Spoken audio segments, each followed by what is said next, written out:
Former Conservative Party chairman Jake Berry seems to have embarked on a new career course as an irritant.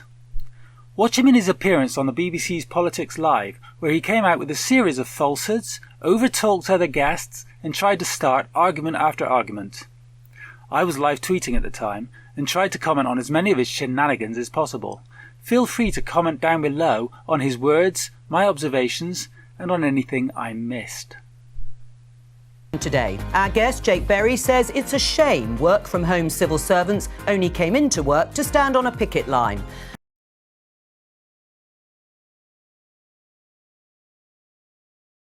We're joined by Fran Heathcote, who's the president of the PCS, the union that represents the civil service. Hello to you. We're just going to show our guests and viewers, Fran, a tweet from Jake Berry, our guest here, when the last civil service strike took place last month. And it says, "I haven't seen this many civil servants in Westminster since the start of the pandemic. Just a shame they've only come in to stand on a picket line. Back to hashtag working from home tomorrow, hashtag strikes." What's your response to that tweet, Fran? Well, I think that's unfortunate, isn't it? I mean, our members kept this country running throughout the pandemic. They don't do particularly popular jobs, but they do very necessary jobs.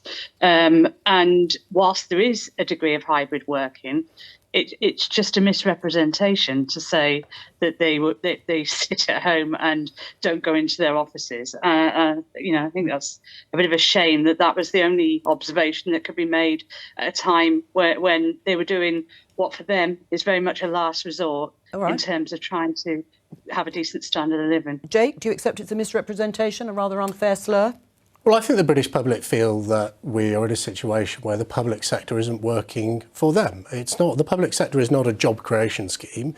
It is public service. It is there to deliver services for the British public. And any constituency MP who deals with the child maintenance agency, planning departments, or any other part of the public sector will know that since the COVID pandemic, it is very, very difficult to get people. But look, on the issue of strikes, I do think we need this broader conversation to say, number one, it was a reaction to an emergency to enable people to work from home as a matter of course. It wasn't a contractual variation.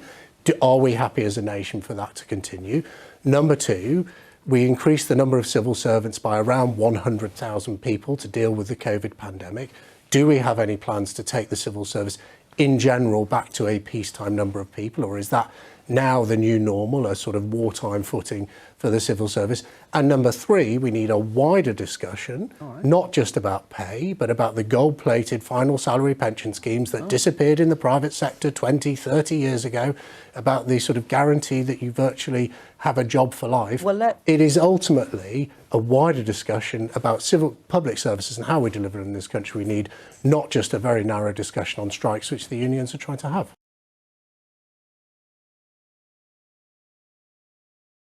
Fran? Where I would agree with Jake is we definitely need a discussion. We need government ministers in the Cabinet Office to get around the table and discuss these issues with us. So I would agree with Jake on that. Where I don't agree, however, is this characterisation of, highly paid civil servants with gold-plated pensions. Jake might remember that when the pension scheme was reevaluated, it actually came in as very efficient, well within budget.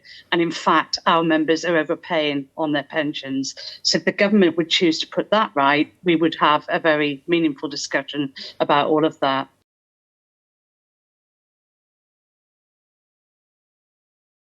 It's also a fact that our members were made the lowest pay offer anywhere in the public sector, a measly 2% when inflation was running at 10 or 11%. And these are not the characterisation of civil servants that we often see portrayed.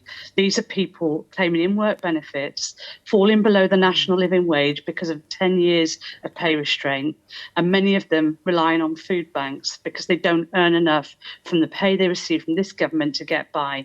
That's the reality of being a worker in the civil service right now. We would, of course, want to make sure that we're addressing pay for the most vulnerable and those that are in most in need of an increase. Those people, as I say, who are relying on in-work benefits, the people who process universal credit, who are also forced to claim it. the people who, as I say, are currently using food banks. So, yes, of course, we would want to target money there. But the whole civil service pay system is broken. It's been delegated under a previous Conservative government, which meant that rather than having a rate of pay that is clear and transparent across the civil service, what you have is huge discrepancies from people doing fairly similar work in different departments, a £5,000 or £6,000 differential.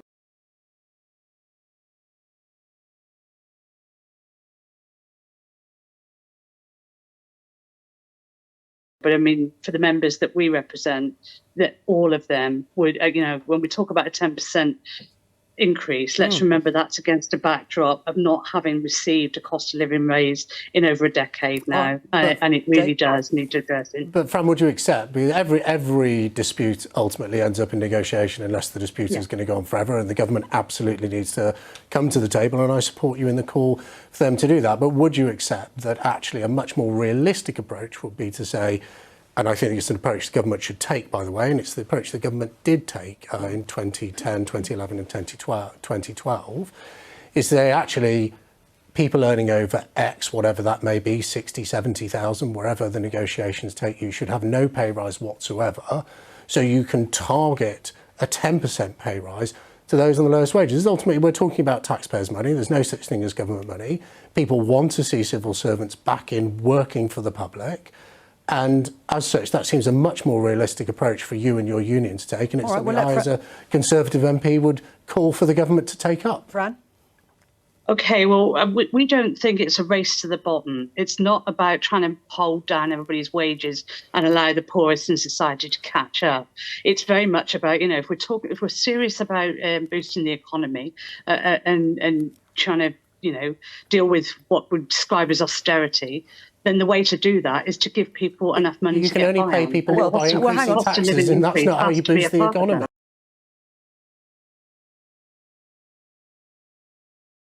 Well, Andrew, should Labour commit to a 10% pay rise for civil servants? Clearly, if inflation's at 10%, pay rises should be at 10%. When inflation's at 2%, wait a minute. When inflation's at 2%, nobody says, "Oh, we can't have a 2% pay rise. It will, break inflation. It will boost inflation." It's nonsense. So, of course they do. Now, of course, you can weight that towards the lowest paid. I'm absolutely in favour of that. And people on £70,000 or £80,000, frankly, don't need much of a pay rise. But so I'm not this. Every sector, rail. Yes, absolutely. Nurses, doctors. You bring them all round the table and give them 35%. Some of them. 30. No, we just said 10. But there are others. There are other sectors that are struggling. Junior doctors, and nurses initially asked for 19%, just to put it into context. Absolutely. But look, junior doctors' pay has gone down by 26% in the last 15 years. To put it back to where it was would take a 36% increase, and they're asking for pay restoration.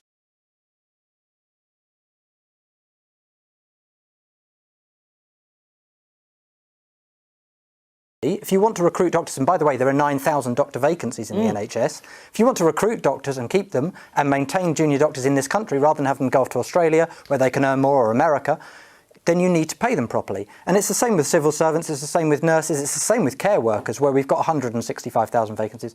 Pay in this country has been driven down for 15 years. We are the only country in the G7 where pay today is lower than it was in 2008. That's a shocking condemnation of the failure of this country to raise people's living standards. Jane? And so when people go out on strike, that is the last resort. If you look at firefighters, they were offered 2%. They went on strike, they balloted, they got a strike mandate, and suddenly the employer found 7% and they settled for it. I mean, retention's a huge problem, isn't it? I think it's really interesting, this spread. I think we're in danger of being in wild agreement, this approach. So MPs are highly paid. They don't need a pay rise. I would happily say that.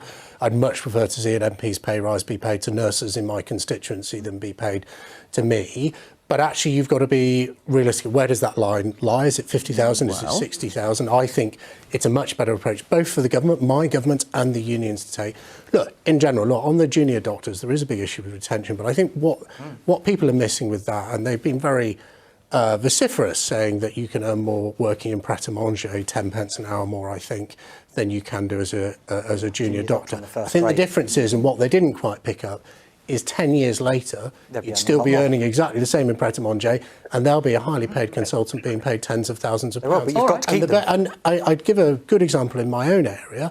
We have BAE Systems, which has a relatively low apprenticeship wage. People on the apprenticeships, you go and talk to them, They know in 3 years' time they'll be able to work anywhere in the world, repairing and building an F-35 fighter plane. It's called investing in your future. So look what the Prime Minister Rishi Sunak did last week. He provided £400 million, in fact nearly £500 million to the French government to ensure that actually we are stopping people in France.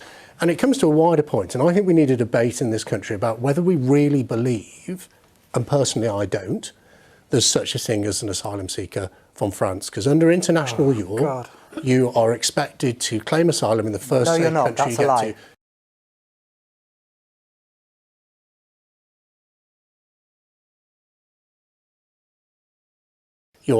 If you are fleeing persecution, you are perfectly safe in France.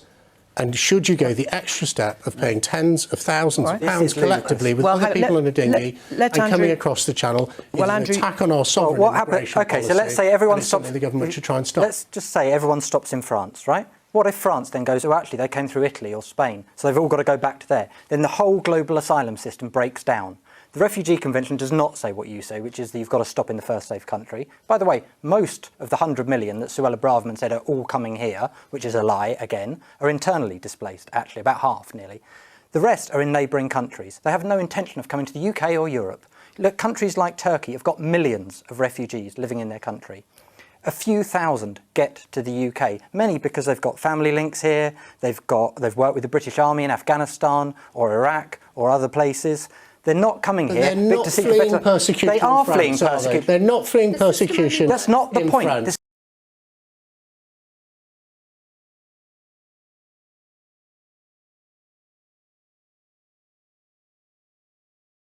The system only works if countries share. It's 50,000 people. Well, it was over 45,000 shouldn't be surprised. This is ridiculous. So you're saying France should take everyone and we should take nobody. That's the logic of your bill and what you just said. That is a matter internally within the European Union. No, it's not a matter within the European Union. It's a global matter. This is a global refugee problem caused by the fact that there are wars and dictatorships around the world that we have spent years arming and funding. I mean, just at a practical level, what would France have to do then if they did take everybody that arrived in France before they came here? Well, they wouldn't take everyone, would they? They take more than us already. The fact you're seeing lots of people being taken to Germany, I think France, legitimately, the reason they say they won't take returnees from Britain is because they don't have an internal returnee arrangement with countries like Italy that you speak of. This is a global problem. We shouldn't be surprised that the British government wants to stand up for the British people. I know people on the left don't like that, but it's true. Because it's racist, that's why. The government with Jake's approach is that if you trash international agreements, if you trash the things that we've signed up to willingly, the European Convention on Human Rights, the Refugee Convention, you basically say to international partners, who, by the way, don't owe us a living, they don't have to do deals with us, but you're basically saying we can't be trusted when we sign up to these agreements. Do you think that about Denmark? It makes the possibility of getting returns agreements with France, for example, and other countries